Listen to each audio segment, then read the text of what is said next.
But first, we'll look at what's been making headlines on the Rural News Desk this week. And we start with the potential of hundreds more job losses for the primary sector after Alliance Group proposed closing its Smithfield meat processing plant in Timaru. If the proposal's confirmed, sheep meat, calves and night shift venison processing would cease at the plant. The Meatworks is one of the biggest employers in the Timaru district and employs more than 600 staff during its peak season. Federated Farmers Meat and Wool Chair Toby Williams says it's gut-wrenching for the workers just months out from Christmas. He says with sheep numbers continuing to fall, he expects other meat companies to either cut production or jobs. Alliance says it'll consult with staff until October the 11th before a final decision is made on the 18th.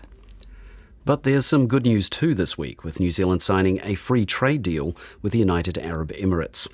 The UAE will eliminate duties on 98.5% of New Zealand's exports immediately, rising to 99% within 3 years. Our main exports there are dairy, red meat and horticulture products, and two-way trades worth $1.3 billion.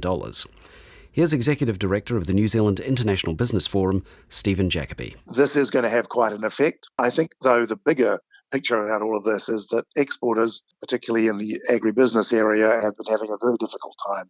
And this gives them some new opportunities and options to build their overseas connections. Federated Farmers says the Middle East presents an exciting opportunity for Kiwi exporters as a wealthy and growing market with huge potential.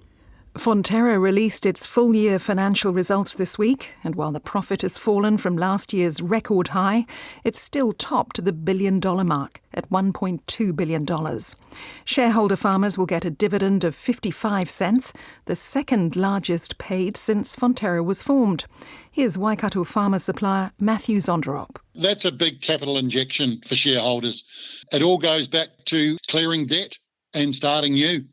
So that's what we want. Farmers are quite pragmatic about how they spend their money, and usually the first thing that is to go is debt. So that's what we want to be able to do, is just clear the decks. Bay of Plenty dairy farmer Margaret Wright says last season's lower milk price will hurt those just starting out. Well, I'm sure Fonterra's done their best in a difficult world economic environment. But yeah, for a lot of people, at least it's over $8 for those of us that are fully shared up. But for share milkers and anybody on variable order contracts or anything like that, or, people earlier in their careers, for some it'll be barely break even, I would think. The good news is things are looking brighter for the current season.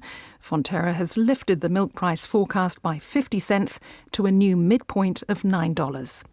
A new study shows cows bred to tolerate more heat may be one option for farmers adapting to a changing climate.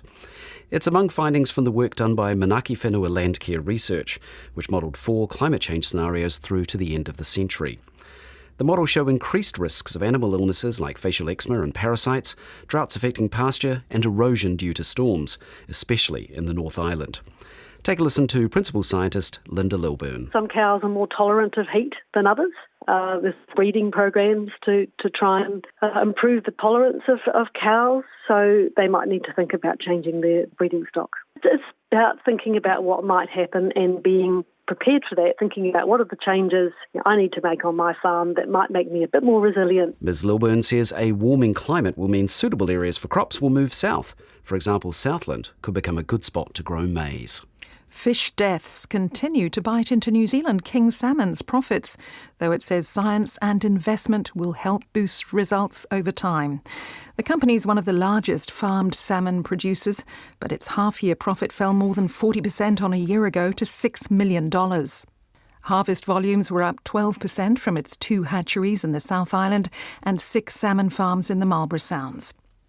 However, the cost of fish deaths rose 9% to $8.5 million. The firm says lots of money and work is going into climate resiliency, including breeding temperature-resilient salmon. And finally, a company that wants to create a large gold mine in central Otago is hoping to allay locals' fears about the impact on the environment. Santana Minerals has applied for the mine near Bendigo to be considered under the new fast-track approvals bill. It believes the area could hold $4.4 billion worth of gold.